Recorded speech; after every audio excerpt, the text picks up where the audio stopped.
এখন commercial cylinder পাওয়া যাচ্ছে না, আর যত আমরা সিলিন্ডার পেতাম ও থেকে কম মাত্রায় সিলিন্ডার এখন আসছে। আমরা এটাও শুনেছি কি কমার্শিয়াল যে সিলিন্ডার আছে ওটা রেস্ট্রিক্ট করা হয়েছে। তো আমাদের দীঘা জগন্নাথ মন্দিরে যেখানে আমরা প্রায় 3000 লোকের প্রসাদ আমরা রান্না করছিলাম, ওটা এখন এই মুহূর্তে আমরা 750 লোকের করছি, একটু রেস্ট্রিক্টেড, কেন কি যে গ্যাস সাপ্লাই আছে ওটা এখন রেস্ট্রিক্টেড হয়েছে।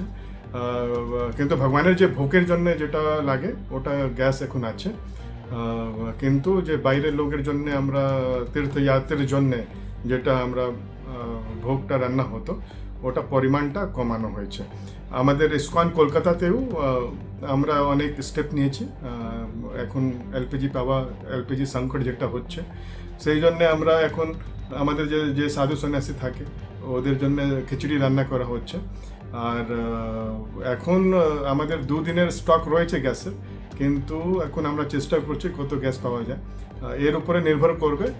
আর যদি আর কিছু কমাতে হবে তাহলে কমাতে হবে, কিন্তু মেন আমাদের আছে ভগবানের যেটা ভোগ রান্না করা হয় ওটা সুচারুরূপে চললে বাকি সব যেটা আমাদের অ্যাক্টিভিটিস আছে। আমাদের ইসকন ফাউন্ডার আছে শিলা প্রভুপাদ, উনি আমাদেরকে ইনস্ট্রাকশন দিয়েছিলেন কি যত ইসকন মন্দির হবে ওর 10 কিলোমিটার পরিধিতে কেউ খালি পেট না ঘুমায়। সেই জন্যে আমরা রোজ বিকালবেলা প্রসাদ বিতরণ করি আমাদের সব ইসকন মন্দিরে। তো ওটা নিয়ে আমরা একটু চিন্তিত রয়েছি, যদি গ্যাস সাপ্লাই না আসলে ওটা বাধিত হতে পারে।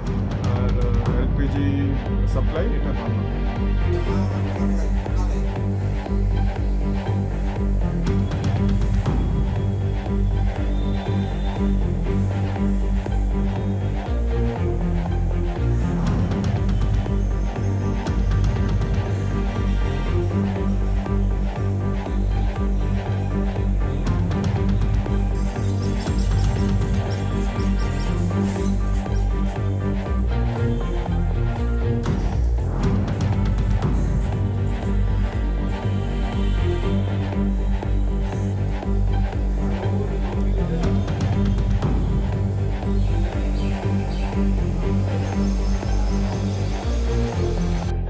এই সিলিন্ডারের সরবরাহ পর্যাপ্ত নয় এবং এর অপ্রতুলতা হেতু যে পরিস্থিতি সৃষ্টি হয়েছে তাতে আমরা গতকালকে আমাদের যে স্টক ছিল সেই দিয়ে আজকেও কোনোভাবে আজকে আমরা 400 যে ভোগ আমাদের করতে হয়, বসে খাওয়া 300 নিয়ে যাওয়া 100 আজকে অবধি চালিয়েছি। কিন্তু ইন্ডিয়ান অয়েলের বা এইচপি বা ভারত গ্যাসের যে ডিস্ট্রিবিউটাররা আমাদেরকে সিলিন্ডার দেন তারা আমাদের সঙ্গে যথেষ্ট সাহায্য করেছে। মানে লাস্ট কদিন ধরে যে সিচুয়েশন ছিল তারা একটা দুটো করে মন্দিরে কিন্তু সাপ্লাই দিয়ে গেছে, কিন্তু তাদের গোডাউনে এই মুহূর্তে কোনো সিলিন্ডার নেই বলে তারা আমাদেরকে জানালেন। এবং এই অবস্থায় আমরা রান্না করতে পারবো না। এই অবস্থায় আমরা শুধুমাত্র মায়ের ভোগটা যেটা হবে সেটা আমাদের দুবেলা দিয়ে মায়ের যে উপাচারের জন্য যেটুকু লাগবে সেটুকু আমরা করবো।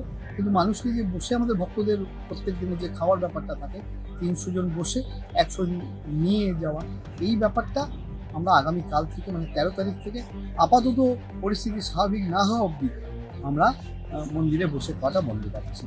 কতদিন পর্যন্ত বন্ধ থাকবে? দেখুন, এখন পুরোটাই স্বাভাবিক না হওয়া অবধি আমরা কোনো ডেট ফাইনাল করতে পারছি না।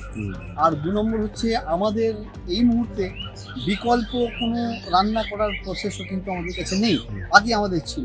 যখন থেকে আমরা গ্যাস নির্ভর হয়ে পড়েছি তখন থেকে এই ধরনের যেহেতু কোনো সিস্টেম আর নেই সেহেতু আমাদেরকে আপাতত স্থগিত রাখা হচ্ছে। কিন্তু আজকের এই দিনটা আমাদের কাছে একটা জিনিস আমাদেরকে বুঝিয়ে দিল যে অল্টারনেট অ্যারেঞ্জমেন্ট কিন্তু আমাদের একটা রাখা যায়। কোভিডের সময় শুধু বন্ধ ছিল, এছাড়া আর কোনোদিন বন্ধ হয়। আর আমাদের বর্ধমানে যারা ডিস্ট্রিবিউটার আছে তারাও আপনার চেষ্টা করছিলেন, কিন্তু তাদের গোডাউনে যেখানে মাল নিঃশেষ সেখানে তারা কীভাবে দেবে, এই অবস্থাটায় আমরা বাধ্য হলাম মানে সকালবেলাতেই আজকে এই বিষয়টা নিয়ে আমাদের বিধায়ক, আমাদের কাজ কমিটির চেয়ারম্যান মানে বর্ধমান পৌরসভার চেয়ারম্যান এবং আমরা অন্যান্য সদস্যরা যারা আছি আমরা সবাই নিয়ে আলোচনা করলাম। আর আলোচনা করার পরে দেখলাম যে আমাদের কোনোভাবেই বেরোনোর রাস্তা নেই। ফলো করুন সংবাদ প্রতিদিন ডিজিটাল।